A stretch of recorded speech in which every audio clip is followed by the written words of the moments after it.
ఈరోజు ఇచ్చినటువంటి సందర్భంగా ముందుగా నేను సభ ద్వారా మీ ద్వారా గౌరవ ప్రతిపక్ష సభ్యులందరూ కూడా నేను విజ్ఞప్తి చేస్తాను. నేను మీ అనుమతి కూడా తీసుకున్నాను అధ్యక్ష. మొన్న ఈ మధ్య వేములవాడకు శృంగేరి పీఠాధిపతి వచ్చినప్పుడు అక్కడికి వెళ్ళినప్పుడు వారు ఒక శంకర పటం గురించి ఒక వివరించినారు అధ్యక్ష. అంటే ఎంత వైరుధ్యం ఉన్నా ఎన్ని అంశాలు ఉన్నా ఆ విధంగానైతే ఒక కలిసి ఉండాల్సిన అవసరం ఉందో నేను గౌరవ ప్రతిపక్ష పార్టీలకు కానీ అందరికీ కూడా, ఇది ఎవరికో ఒక్కరిని ఉద్దేశించినటువంటిది కాదు అధ్యక్ష. ఇది శంకరునికి సంబంధించినటువంటి కుటుంబ పరివార ఫోటో అధ్యక్ష. ఇందులో శంకరుడి వాహనం నందిగా, పార్వతి వాహనం సింహంగా, అదేవిధంగా మరి కుమారస్వామి వాహనం నెమలిగా, విఘ్నేశ్వరుని వాహనం ఎలుకగా ఉంటుంది అధ్యక్ష. ఇందులో ఒకదానికి ఒకటి పడదు అధ్యక్ష. నెమలికి పాముకు పడదు, పాము మెడ శివుని మెడలో పాము ఉంటుంది, నంది ఆవుకుని సింహానికి పడది, నెమలికి ఎలుకకు పడదు అధ్యక్ష. కానీ ఒక పరివారంలో ఎట్లయితే కలిసి శివపార్వతుల పరివారంలో ఎట్లా ఉంటుంది, నేను పర్మిషన్ తీసుకున్నా సార్. నేను పర్మిషన్ తీసుకున్నా. దీని తర్వాత నేను ఎందుకు చెప్తున్నా అంటే శివపార్వతులకు సంబంధించినటువంటి ఒక పటంలో వైరుధ్యం ఉన్నటువంటి నెమలి, పాము, ఆవు, అదేవిధంగా సింహం ఎట్లయితే కలిసి ఉండగలుగుతున్నాయో ఒక అంశం వరకు దైవభక్తికి సంబంధించిన అంశం మీద కలిసి ఉంటున్నటువంటి సందర్భంలో ఒక ముఖ్యంగా బలహీన వర్గాలకు సంబంధించినటువంటి సంక్షేమం ఇలా చాలా అవసరం ఉంది అధ్యక్ష. రైట్. నేను ఈ విషయంలో కూడా మా రాహుల్ గాంధీ గారిని ప్రశంసించదలుచుకున్నాను. ఎందుకంటే ఆయన చెప్పినాడు ఒక మాట, 50 సంవత్సరాలుగా ఒకవేళ మా ప్రభుత్వాలు నిర్లక్ష్యం చేసి ఉంటే అది పొరపాటే, ఇప్పుడు దానికి పర్యవసనంగా సరిదిద్దుకోవాల్సిన అవసరం ఉంది అనేటువంటి మాట చెప్పడం అనేటువంటిది నాయకులు గొప్ప లక్షణం అధ్యక్ష. ఇది మామూలు విషయంగా, ఇది ఓపెన్ ఒక పబ్లిక్ ఆడిటోరియం లోపల తలకడోర ఆడిటోరియంలో చెప్పినటువంటి మాట, బహిరంగ సభలో చెప్పినటువంటి మాట అధ్యక్ష. దానికి అనుగుణంగానే తెలంగాణ ప్రభుత్వం ఏర్పడగానే మేము గతంలో కూడా అనేక సందర్భాలు చెప్పినాం అధ్యక్ష. మహాత్మా జ్యోతిబా పూలే గారు కూడా చెప్పినట్టుగా ఏ సమాజమైన అభివృద్ధి సాధించాలంటే విద్య ప్రధాన ఆయుధం. ఆ విద్య ద్వారానే వెనుకబడిన వర్గాల సమగ్ర అభివృద్ధి సాధ్యమవుతుందనే విశ్వాసంతో ఈ ప్రభుత్వం పనిచేస్తుంది. డాక్టర్ బిఆర్ అంబేద్కర్ గారు పేర్కొన్నట్టుగా విద్య ఉన్న కుటుంబాలే ఆర్థికంగా అభివృద్ధి చెందాయి. ఆ మహనీయుల ఆశయాల మేరకే మా ప్రభుత్వం నిరంతరం కృషి చేస్తుంది అధ్యక్ష. ఇటీవల జరిగిన కుల సర్వే స్పష్టంగా చెప్తా ఉంది, ఎదిగినటువంటి మనుషుల యొక్క ఆలోచన విధానం వాళ్ళ కారణాలను అన్వేషించినప్పుడు అలా స్పష్టంగా కనిపించింది ఒకటే, వాళ్ళు ఎదగడానికి కారణం వాళ్ళ కులమో మతమో డబ్బో కాదు అధ్యక్ష, వాళ్ళ దగ్గర బంగారం కూడా కాదు అధ్యక్ష, వాళ్ళ దగ్గర ఉన్న విద్య కారణంగానే ఎదిగిరు. ఇలా ఎదిగిన ప్రతి కుటుంబాన్ని మీరు ఒకసారి పరిశీలించినట్టయితే ఆ కుటుంబంలో విద్యావంతులైన వాళ్ళ వల్లనే ఎదిగింది. కాబట్టి మా ప్రభుత్వం విద్యాపరంగా ప్రత్యేక శ్రద్ధ తీసుకుంది. నేను కాదంటే 300 గురుకులాలు పెట్టిండొచ్చు, కానీ 327 గురుకులాలలో 26 మాత్రమే ప్రభుత్వ పరం ఉన్నాయి, 301 గురుకులాలు లేవు. వాటికి ఇవాళ మేము మా ప్రభుత్వం తరఫున ఇంటిగ్రేటెడ్ స్కూల్స్ గా మరి అనేక సందర్భాల్లో దయచేసి వాళ్ళందరినీ కూడా సొంత భవనాలు కట్టడమే కాకుండా పిల్లలకు అర్ధాకలితో ఉండద్దు అనేటువంటి ఆలోచనతోటి మరి వాళ్ళందరికీ కూడా మెస్ ఛార్జీలు, డైట్ ఛార్జీలు పెంచినటువంటి కార్యక్రమం తీసుకున్నాం అధ్యక్ష. మేము మంత్రి అయిన కొత్తల దసరా సెలవులు వచ్చినాయి, దాని తర్వాత పాఠశాలలు, హాస్టళ్లు తిరిగి ఓపెన్ చేసే సందర్భం వస్తే అనేక మంది దయచేసి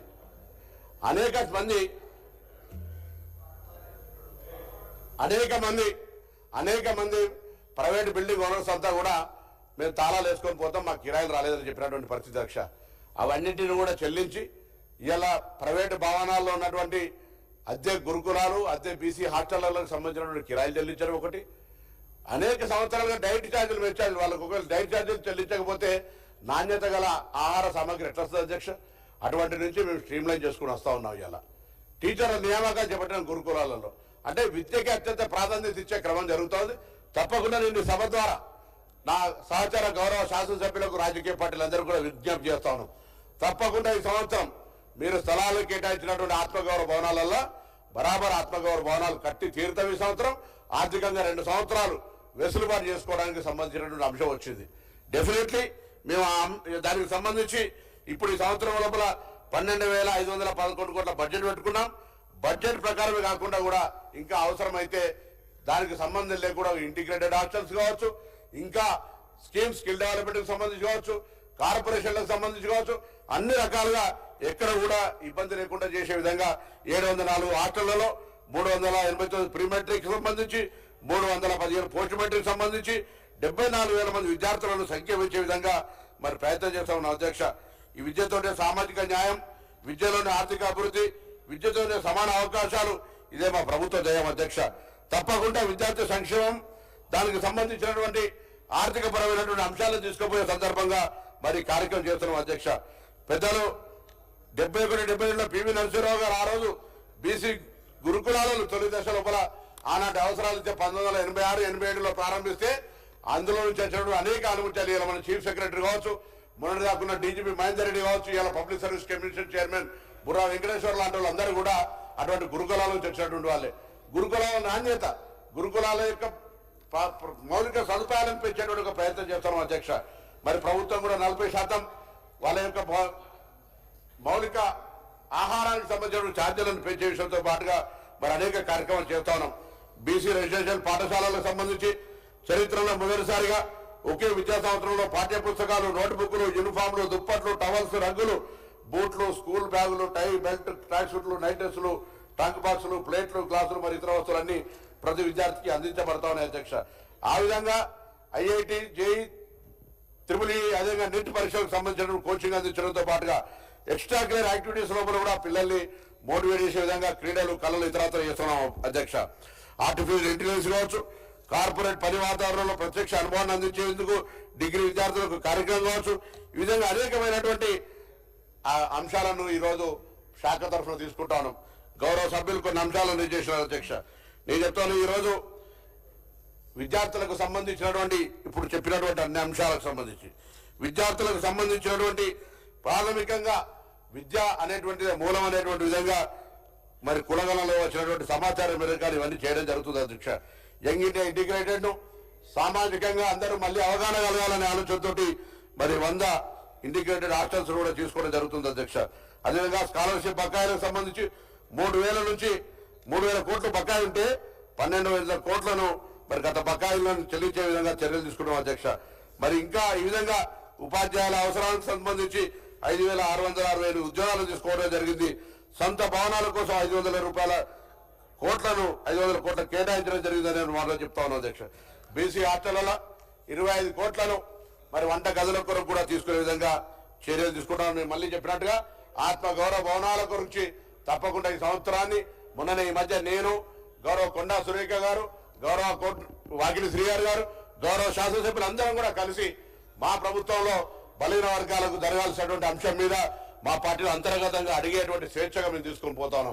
గతంలో నేను గత ప్రభుత్వం విమర్శించు ఇంతకుముందు చెప్పినట్టుగా శివ పరివారంలో అందరం కూడా బలహీన వర్గాలకు సంబంధించి ఎవరు అధికారంలో ఉంటే వాళ్ళు, ఎవరు ప్రతిపక్షంలో ఉంటే వాళ్ళకు సంబంధించినటువంటి సరైన సూచనలు చేసి ముందుకు పోయి వాళ్ళ అభివృద్ధికి భాగస్వామ్యం కావాలి అనేటువంటి ఆలోచనతో నేను సానుకూలంగా చెప్పే ప్రయత్నం చేస్తాను. విమర్శలకు ఎక్కువ తావు లేకుండా ఈరోజు మా ప్రభుత్వం అన్నిటికంటే ముఖ్యంగా ఒక సమగ్రంగా సర్వే నిర్వహించి 42% సంబంధించి ముందుకు పోయే ప్రయత్నం చేస్తున్నాం అధ్యక్ష.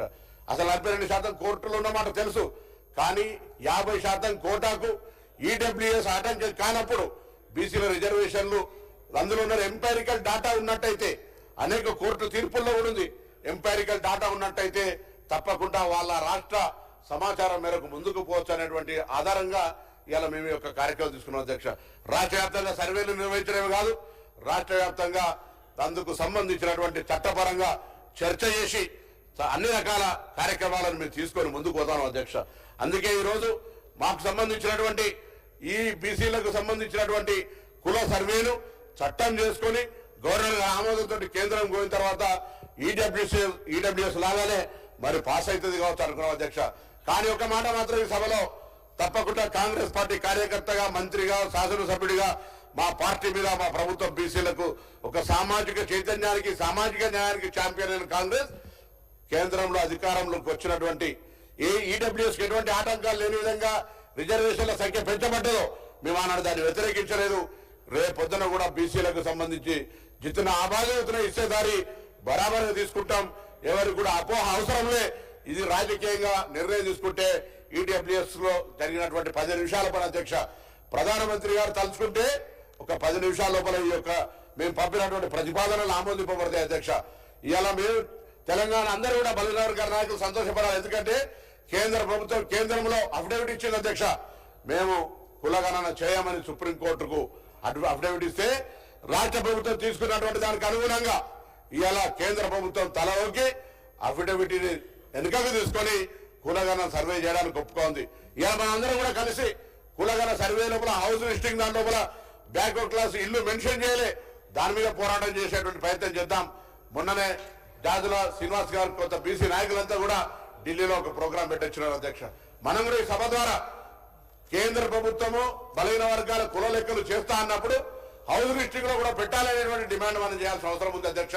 అందుకు సంబంధించి సభ ద్వారా అందరం కూడా కలిసి మరి కులాలకు సంబంధించినటువంటి హౌస్ లిస్టింగ్ కూడా చేయమని చెప్పి సందర్భంగా కోరుతున్నాం అధ్యక్ష.